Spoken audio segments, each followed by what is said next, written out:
All right, so today we're working on the Chevy Uplander wheelchair van. I have the front wheels blocked. I'm not going to be jacking the car up so the wheel is off the ground, but I am going to be jacking up the body just a little bit to take the weight off of the shock. Supposedly it's an 18 all the way around, so the upper and the two lowers. So that's what I have dug out. Hopefully that is right. And then the shocks I got. Of course, this is me dropping stuff. That is the shock kit I bought. I already have an airline, so I didn't need to buy the extra kit. So that's that. That's what they look like. So they look just like the ones that are in there. And basically what we got here, there's the upper on the passenger side. So we don't need to take the wheel off. I'm just going to use this really long extension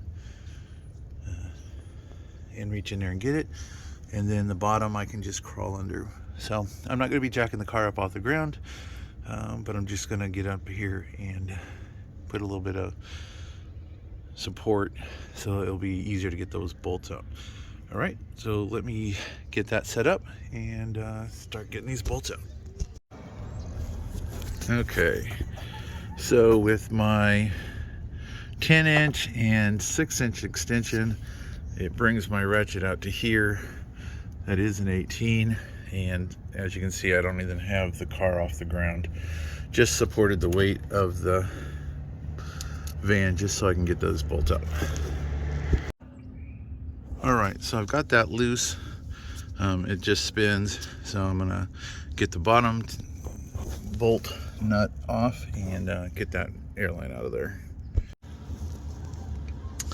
All right, so again, they're both 18s, and depending on how strong you are, you may or may not need a brake bar to break this loose. Now I was able to just use this 18-inch wrench and break it loose. Now the next thing is to twist this little metal clip to get it off. Then I can pull the rubber boot off. Sorry, my hand keeps changing the focus. So this is loose, as you can see. So next I'm going to pull this line off, pull this bolt out, and then I can drop the upper. All right, so just to be aware, there might be still air pressure in there, so that's why I put the vent on the jack, just to keep the body from dropping. But literally you can, with your finger, you don't even need a tool, just kind of move those two clips up out of the way, and that will pop right out of there. All right, so next let's get this shock out of this side. All right, so old one is out. You can see it's kind of crusty. I don't know how long they've been in there, but you can see there is a lot of cracking and splitting in the rubber. It's a little crunchy feeling. This one feels like soft. All right, so we're gonna get this one back in. They are identical. So I'm gonna put the top bolt back in, just hold it, get the bottom one lined up, and then we'll throw the airline on. Let's get that in there.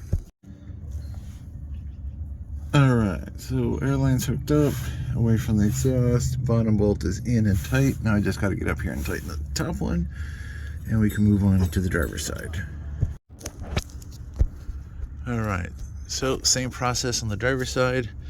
Upper bolt here between the tire and the rear edge of the fender. I have the jack here just supporting the body. I'll go ahead and loosen that one up, and then I'll get the bottom ones and finish this up. So I went ahead and pulled the vacuum off on this side, or the airline off of this side. I don't know why I call it vacuum. And there was no air pressure. So yeah, that side still had air pressure on the passenger side, but this one didn't.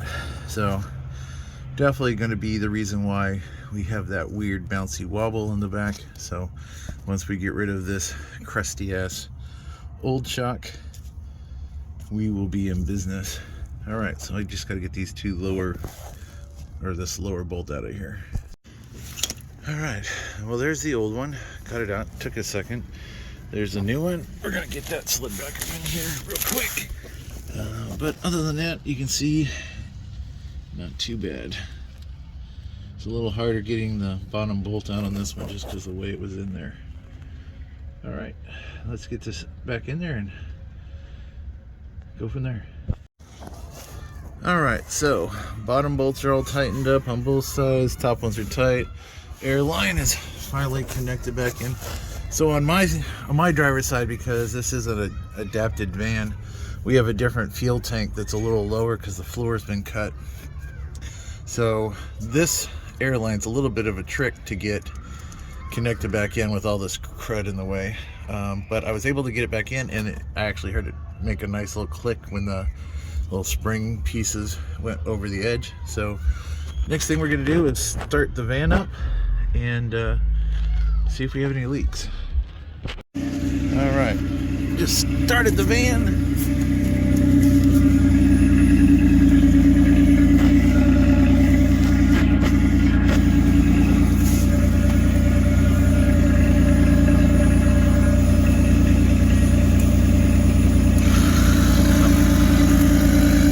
Just kicked on, so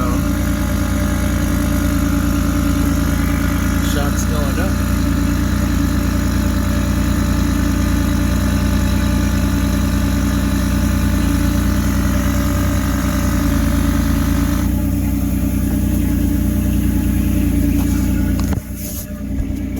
I don't hear a leak on this side. Let's check the other one.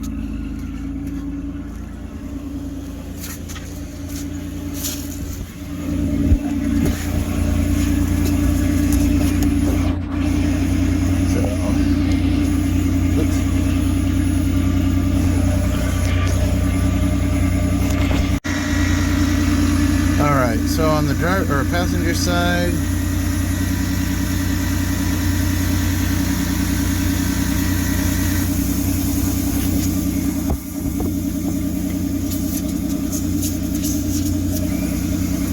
that's not good.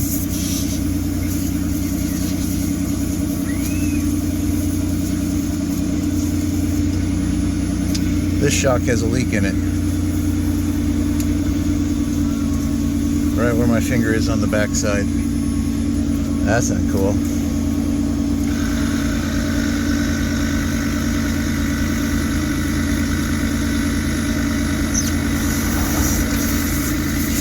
Oh, it's got a big leak.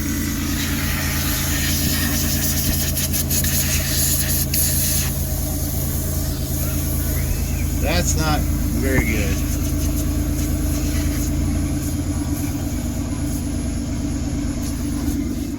Alright, I better double check the other one. But yeah, the passenger side shock has definitely got a leak in the boot.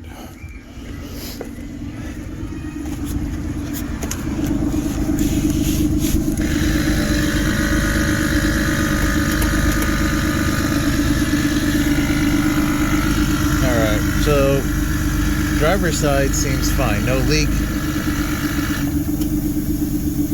Yeah, so yeah, the passenger side boot has a leak in it. So I need to contact Rock Auto and see about getting a replacement. All right, wonderful.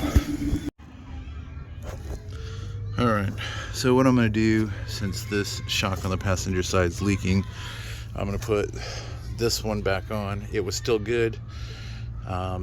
At least then we'll be able to use the van until the new shock comes in.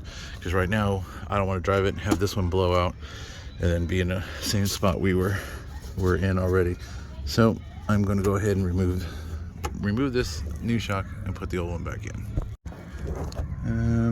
I don't know if you can see that, but that is oil coming out of the shock. So yeah, this rubber boot on the front side here is blown out. Wonderful.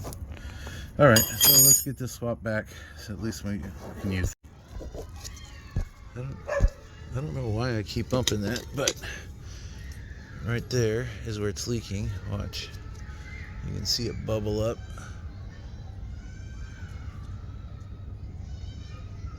So yeah, the boot, brand new shock, and the boot is fucked up. This is why I hate this system. All right, let me get this other one back in there. Okay, shock is back in. Now we're gonna start this thing back up and check her for leaks again. All right, as you can tell, the van's running again. Let me check. I don't hear any leaking. This is from where it got dripped on when it was laying under the car. Yeah, that boot's nice and hard. Both shocks look to be about the same height up. I don't hear any leaking from that side.